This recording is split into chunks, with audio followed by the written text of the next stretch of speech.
The final season of 1923 has aired. We've got information on a sequel to the series, as well as what characters and storylines might be in the sequel to 1923. We're going to get into that right now on the Sundowners Club.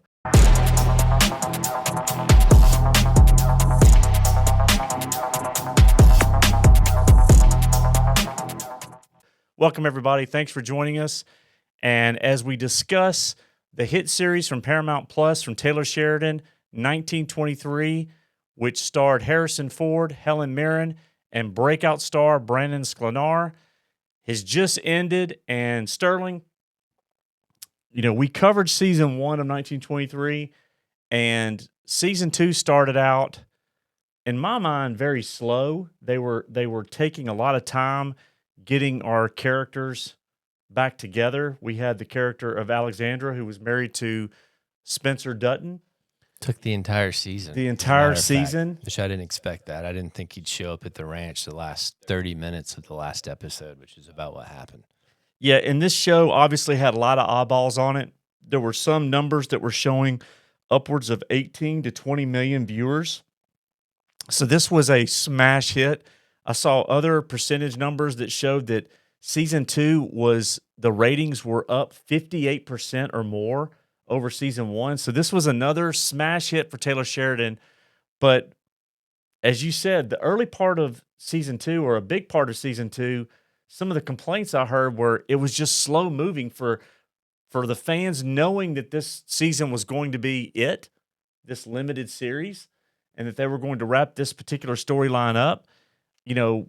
I felt like it was very slow developing, and I don't know what you were expecting. What were your thoughts around not only taking forever to get Alexandra back with Spencer, but some of the other storylines that were also slow developing the first, 5 episodes? Yeah, I mean, don't get me wrong, I did enjoy the show, but I felt like certain parts of it were rushed because they spent so much time setting things up, especially the climax of the show, where Spencer finally meets the big bad guy. I just thought that was kind of a Whitfield, played by Timothy Dalton. Timothy Dalton, yeah.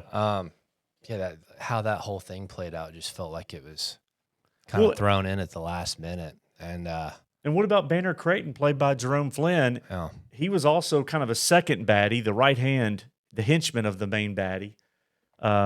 He had a turn at the end of the show, which you could kind of see coming, right? They were building that up the whole season, and that didn't necessarily bug me. But there wasn't a whole lot for Jerome Flynn to do, and this is a guy who played Bronn of the Blackwater in Game of Thrones, a great character actor.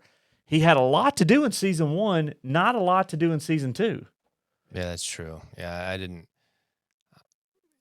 In a way, it kind of felt like they were setting up like a showdown between him and Spencer in the first season. But then as time went on, you kind of felt like he wasn't really a match for him in that way. And they just went a little different direction with his character. Yeah, he ended up being redeemed at the end and saved Jacob, played by Harrison Ford. It was kind of a dual emotion for me, dueling emotions, because I felt like it was very slow moving. They wasted a lot of time around the Tiana Rainwater. I really enjoyed her storyline in season 1, not so much in season 2. I don't know how that ties in with anything. I mean, it really didn't. Other than the Rainwaters of Yellowstone, that was it. It did, but it didn't tie into Spencer or the drama that was happening with the Yellowstone, the Dutton Ranch in 1923 at all. I'm not gonna lie. Every time they switched to that part in the second season, I was just I didn't care. It felt disjointed. Yeah, I felt like it was completely just unrelated, and it was. And the storyline where the priest wrapped up, she kills the priest. Yeah, just kills him. And we had a real life character, Mamie Fawcett, that was in the show. But again, who's that? Was that the sheriff, the deputy? It was a marshal, the only female marshal historically. Okay. Mamie Fawcett in the Oklahoma Territory, and so there were parts of it that were good, but obviously the fans wanted to see they wanted to see two things happen: Alexandra and Spencer get back together, make their way back to each other, and they wanted to see Spencer wreak holy hell on Banner Creighton's crew and Whitfield, which he did. which he did, but it took us to the final episode, which was actually a 2-hour episode. Yeah. So it was they finished it in 7 episodes, but it really was an 8th episode added in. I figured they'd have several episodes for this season that was kind of dedicated to the ranch war, but I mean, it was really just all there right at the end. And I'll tell you, I don't know how you felt, but giving a lot of credit to Brandon Sklenar, I said this in season 1 that I thought this guy was as compelling on screen as any actor, just about any actor that we see on the big screen today. I felt like this guy's a star in the making. He did end up having a $300 million plus movie where he played with Blake Lively, the controversial movie It Ends With Us. No. There are rumors that he could be playing Batman in the DC universe. So this guy is on the rise. He's going to get... I think he'd make a good Wolverine, honestly. Good. He's going to get some big movie parts. This guy's a star, but I will give credit. The girl, Julie Schaffler, that played Alexandra, She did a good job. she was fantastic. She's the type of actress I could see playing. She's American, too, isn't she? She's American who did a great job with a British accent. Yeah. It's usually the other way around. It is. And so for that reason, I think she could play, a character, a Targaryen in Game of Thrones, something. She's an up-and-coming actress. I really enjoyed her. And her chemistry, something you cannot replicate. The chemistry that she had with Spencer, Brandon Sklenar, that's what made the show. And actually, I'll give her credit as well, the chemistry that she had with Harrison Ford and the scenes they had at the end. Just the small scenes they had were some of the best scenes of the season at the very end of the show as she sacrifices her life. She's got frostbite and they need to amputate her 2 legs below the knees. Spoiler alert, just in case you hadn't watched it. And she ends up giving birth to John Dutton II, and she dies in childbirth. And John Dutton II, the father of Kevin Costner, John Dutton III from Yellowstone, is born in 1924. And we have what leads to the new show, 1944. So let's talk about what could be in 1944. We know the show's in development. It takes place 20 years after the events of 1923. We know that Spencer Dutton, from the end of 1923, we know that he lived 45 more years, right? To 1969. Yeah. He lived 45 years longer. So he will be alive and well in 1944 and most likely running the Dutton Ranch at the Yellowstone. He will have a son, John Dutton II, which will most likely serve in World War II. We also have some characters that appeared in 1923, and I'm going to make a prediction. I don't know what you think. There are characters that we met in Galveston, Texas, when Spencer's trying to make his way back home, some mobsters named the Maceo brothers. And they existed in real life. They not only existed in real life, in the 1940s, Salvatore Maceo actually opened the Desert Inn in Las Vegas. Yeah. So they made their way closer to where the Yellowstone is. And I have a feeling that Spencer getting away from the Maceo brothers and screwing them over is going to possibly play a small part in 1944. We could see them again. We definitely will see drama around World War II and the Yellowstone with John Dutton II. And then there's a narration at the end of 1923 where the narrator, Elsa Dutton, who is Spencer's sister from the prequel, 1883, her voice narrates and says that Spencer never went on to remarry after Alexander died. He did take up with a widow and had a son with the widow, but she left him because he never married her.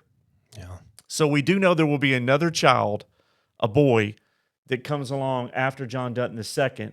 What his role will be in 1944, we don't know.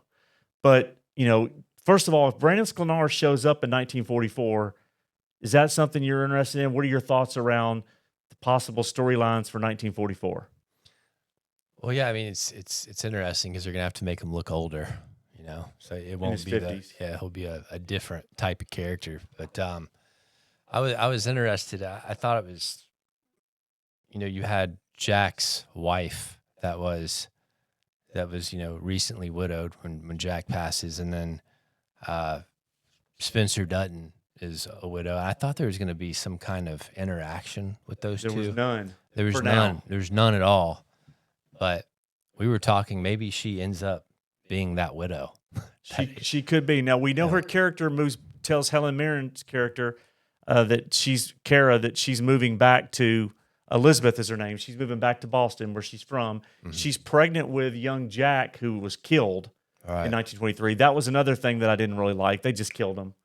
Yeah. It didn't really go anywhere. That seemed like it was not the best writing.